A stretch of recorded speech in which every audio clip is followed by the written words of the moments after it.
Hello children of DAV Model Public School Sita Savangi. This is Aarti Agrahari, your teacher. Welcome you all on e-learning class. Standard 4, subject social science, and our topic is bricks and bridges, part 1.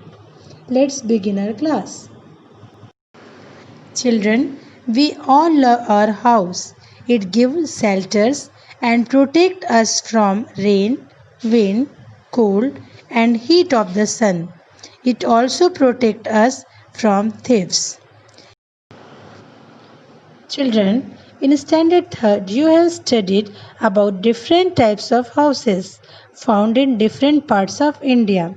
For example, Kacha house, Pakka house, houseboat, bungalow, multi-story building, haveli and stilt house, karwa, etc. Most people build houses with material that are available locally are their surrounding. Let us find out the types of material used in building houses. A. Temporary houses like huts, tents, tree houses and log cabins are built with mud, thatch, straw, bamboo and wood. A tent is made up of canvas or nylon. Temporary house, as they are not very strong, they start leaking in the rainy season. Strong winds can also damage them. B. Permanent house.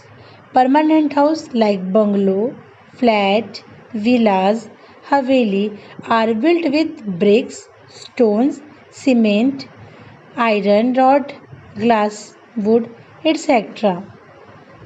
Permanent house are strong and they does not damage easily like temporary house. In this lesson, we will learn about bricks and bridges and we will know how bricks is important for making house and bridge is important for modern civilization. Lokhans live in a village, Dong, across river Lohit in Arunachal Pradesh. It is a hilly area with a very small population. The village receives heavy rainfall. Lokhan's house is made up of mud, bamboo, straw and dry leaves. So children see, due to in hilly area, Lokhan house is kacha and you can identify which type of house is this.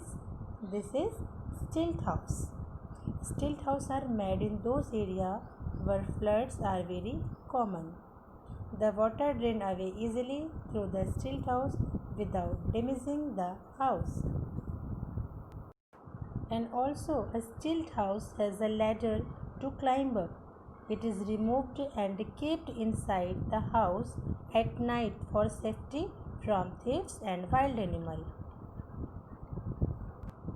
One day, Lokhan's father Ali took him a construction site where he worked as a helper. On the way, they crossed a bamboo bridge. Ali told that there was no bridges when he was young. He had to swim across the river to go to the other side. Lokhan was fascinated when he saw the huge construction site. He asked his father about the building that was under construction. Different type of material were lying around. The people were doing different jobs. His father told him that they were building blocks of flat. He also showed Lokhan's different building material like cement, wood, marble, glass, etc. Lokhan wanted to know how bricks were made. Ali explained the step involving in bricks making. See the bricks making process. First, the main step of bricks making are mining. Mining means clay is mined and stored in the open to make it soft and unwanted oxides. It means they clean the clay. Second is tempering. Tempering is clay is mixed with water to make a dough. And third process is molding. A lump of mixture is taken, rolled in sand and put into a metal mold. Sand is used so that the bricks does not stick to the mold. So this is called molding. And next is drying. The mold is emptied onto the drying area. After every 2 days, the bricks are turned over for uniform drying. Then they are ready for baking. Next process is firing. The bricks are arranged in a kiln for baking. It makes the bricks strong. Now, what is kiln? Kiln is a type of large oven used after making bricks and clay objects hard after they have been shaped. Lokhan was surprised to know that the reddish brown bricks were made in a kiln. They were brought to construction site in truck. So children, you have seen the process of making bricks. Next lesson we will learn about bridges. Thank you. Bye.